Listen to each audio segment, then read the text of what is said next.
Hallelujah, praise the Lord. आप सभी लोगों को जय मसीह की और परमेश्वर के सुंदर नाम में आप सभी लोगों का स्वागत है। और बहुत परमेश्वर का धन्यवाद हम करते हैं कि आज आपके साथ एक और सुंदर संगति करने का मौका मिल रहा है। और मैं परमेश्वर का बहुत धन्यवादित हूँ कि मैं और आप सभी विश्वासीगण और यहाँ तक कि दुनिया में करोड़ों लोगों ने परमेश्वर के पुत्र प्रभु यीशु मसीह के जन्म दिवस के उत्सव को बहुत ही हर्षोल्लास के साथ मनाया है। और मैंने और आपने अनेक खुशियों को एक दूसरे को बांटा है। इसके लिए मैं परमेश्वर का बहुत धन्यवादित हूँ। और आज हमारी टीम आपको परमेश्वर के वचन के द्वारा आशीषित करना चाहती है। और परमेश्वर के वचन के द्वारा हमारी टीम जो है वो चाहती है कि हम और आप सब मिल के दुआएँ करें ताकि आने वाला साल मेरे और आपके लिए बहुत खुशहाली भरा होने पाए। तो आइए हम लोग परमेश्वर के वचन से देखेंगे। और सबसे पहले हम देखेंगे व्यवस्था विवरण की पुस्तक और उसका पहला अध्याय और उसकी 11वीं आयत में ऐसे लिखा हुआ है कि तुम्हारे पितरों का परमेश्वर तुम्हें 1000 गुना और भी बढ़ाए और अपने वचन के अनुसार तुमको आशीष देता रहे।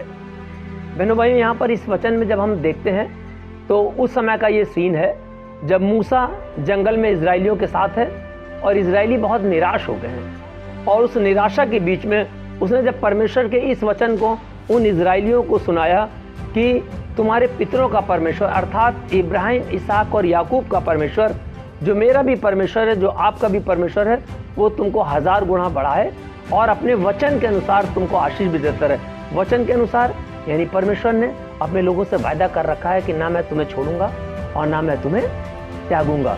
उसी वचन के अनुसार, क्योंकि परमेश्वर का वचन जीवित वचन है, उसी वचन के अनुसार परमेश्वर आज जो भी आपकी स्थिति है, आज जो भी आपकी सामाजिक स्थिति है, आज जो भी आपकी आर्थिक स्थिति है, आज अगर आप किसी संकट में हैं, उस संकट से आपको बाहर निकालना है और आपकी स्थिति में 1000 गुना का इजाफा होना है, यानी आपको तरक्की की ओर बढ़ना है। इस तरह की आशीष इस वचन के द्वारा मुझे और आपको मिल रही है। अभी जब आपने क्रिसमस का त्यौहार मनाया और जब हम क्रिसमस के त्यौहार में हम देखते हैं कि जब प्रभु यीशु मसीह का जन्म हुआ और प्रभु यीशु मसीह के जन्म के समय में जब राजा हेरोदेस को ये बात पता चली कि प्रभु यीशु मसीह का जन्म हो गया है और उसको लगा कि अब मेरा जो है विनाश का समय आ गया है, तो उसने ज्योतिषियों को बुलाकर ये पूछा कि परमेश्वर के पुत्र प्रभु यीशु मसीह का जन्म कहाँ पर होना चाहिए। उसकी मनसा ये थी कि वो प्रभु यीशु मसीह को, जो बालक प्रभु यीशु मसीह है, उसको मरवा डाले। लेकिन आज मेरे और आपके जीवन में भी अगर मुझसे और आपसे कोई पूछे कि प्रभु यीशु मसीह का जन्म कहाँ होना चाहिए, तो मैं और आप बहुत खुशहाली के साथ कहेंगे कि प्रभु यीशु मसीह का जन्म मेरे हृदय में होना चाहिए, प्रभु यीशु मसीह का जन्म मेरी आत्मा में होना चाहिए। और जब आज आप क्रिसमस का त्यौहार मना के आ रहे हैं तो प्रभु यीशु मसीह का जन्म आपके हृदय में हो चुका है। प्रभु यीशु मसीह को आपने ग्रहण कर लिया और परमेश्वर ने आपको अंगीकार कर लिया है। तो जैसा कि पुराने नियम में हम देखते हैं कि मूसा ने कहा कि तुम्हारे पितरों का परमेश्वर तुमको 1000 गुना बढ़ाए, आज प्रभु यीशु मसीह के आगमन से और प्रभु यीशु मसीह को ग्रहण करने से मेरी टीम भी आपके लिए दुआ कर रही है। और इस वचन के द्वारा हम लोग आशीषित होना चाहते हैं कि परमेश्वर मुझे और आपको आने वाले वर्ष में 1000 गुना बढ़ाए, यानी आपकी आज जो स्थिति है उसमें बहुत ज़्यादा इजाफा हो जाए। आइए परमेश्वर के वचन से हम एक जगह और देखेंगे और व्यवस्था विवरण की पुस्तक उसका 28वां अध्याय और उसकी 8वीं आयत में लिखा हुआ है, तेरे खत्तों पर और जितने भी कामों में तू हाथ लगाएगा उन पर यहोवा की आशीष होती रहेगी। खत्तों का मतलब ये है कि आज अगर मेरे घर में कोई चीज़ की कमी है, आज मेरे घर में कोई चीज़ शॉर्ट है, वो कभी और आगे आगे आगे बढ़ेगी, यानी कभी घटेगी नहीं। यानी जो हमारे खत्ते, यानी जो हमारी जमा पूंजी है, जो हमने प्रॉपर्टी है, या आपका जो आत्मिक जीवन जो तरक्की पे है, या आपके जो बाल बच्चे और जो आपके आने वाली जनरेशन जो तरक्की कर रही है, वो जो आपके भरे हुए खत्ते जो आपने मेहनत से प्रभु की शरण में जाके पाया है, वो और भी बढ़ता चला जाएगा। और ये वचन बता रहा है कि जितने कामों में तू हाथ लगाएगा उन सबों पर परमेश्वर अपने वचन के अनुसार तुझे आशीष देगा। नहीं, ये परमेश्वर का वचन है। परमेश्वर का वचन क्या कि ना मैं तुझे छोड़ूंगा ना मैं तुझे त्यागूंगा। तो जब परमेश्वर अपने वचन के अनुसार आशीष देगा तो जो लोग आने वाले साल में रोजगार के लिए कोशिश कर रहे हैं, आने वाले साल में कोई नए बिजनेस के बारे में प्रपोज कर रहे हैं, आने वाले साल के उसमें कोई विवाह शादी के बारे में अपना प्रपोजल बना रहे हैं, आने वाले समय में वो कोई और अच्छा कार्य करना चाहते हैं। आने वाले समय में वो चाहते हैं कि आज अगर हमारी स्थिति 10 नंबर की है तो आने वाले साल में, जो आने वाला साल है उसमें हमारी स्थिति 100 नंबर की हो जाए। और मैं आपको बताना चाहता हूँ कि जब परमेश्वर ने वायदा किया है कि तेरे खत्तों पर और जितने कामों में तू हाथ लगाएगा उन सभी पर परमेश्वर आशीष देगा, तो इस वचन के द्वारा भी परमेश्वर आपको बहुत बढ़ाएगा। आइए हम लोग एक और वचन देखते हैं, और यहाँ पर हम देखेंगे कि भजन संहिता की पुस्तक में और ऐसे लिखा हुआ है कि उद्धार यहोवा की ओर से ही होता है, और हे प्रभु तेरी आशीष तेरी प्रजा पर बनी रहे। उद्धार कहाँ से होता है? यहोवा की ओर से होता है। क्रिसमस में कौन पैदा हुआ? उद्धार करता। हमको बचाने के लिए कौन आया? हमारा मसीहा। जब उद्धार परमेश्वर की ओर से होता और वो उद्धार कर्ता को हमने ग्रहण कर लिया है, तो परमेश्वर से दुआ है इस वचन के द्वारा कि उसकी आशीष अपनी निज प्रजा, यानी हम लोग परमेश्वर के चुने हुए लोग हैं, हम लोग परमेश्वर के बुलाए हुए लोग हैं। आपको परमेश्वर ने चुना है।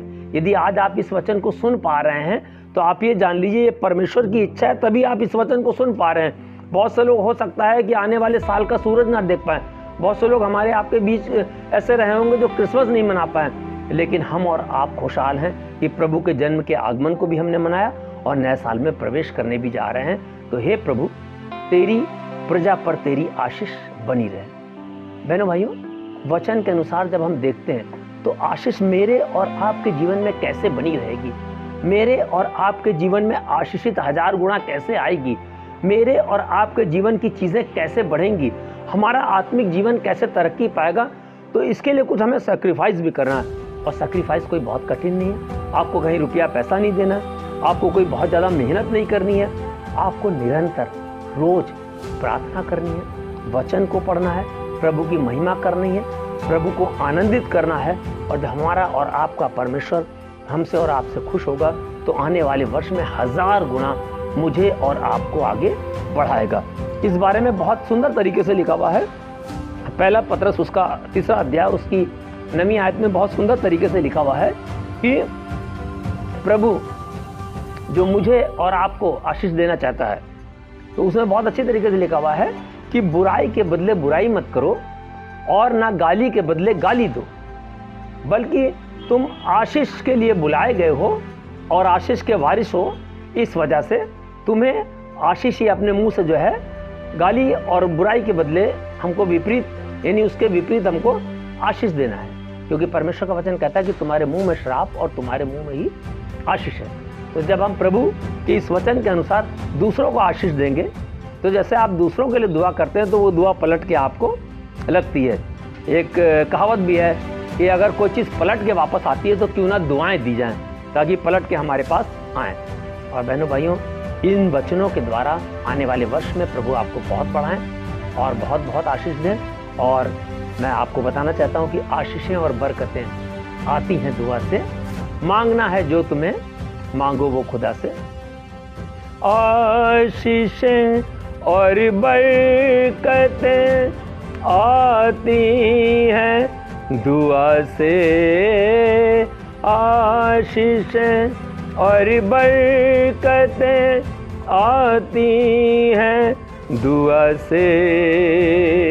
मांगना है जो भी तो मांगो वो खुदा से, मांगना है जो तुम्हें, मांगो वो खुदा से। बहन भाइयों, इस वचन के द्वारा परमेश्वर आपको बहुतायत से आशीष दे और आप एकदम आनंदित रहें और आने वाला वर्ष आपके लिए उस सितारे के समान चमकता रहे जो बैतलहम की चरनी में चमक रहा था, और आपका जीवन खुशहाली से भर जाए। जय मसीह।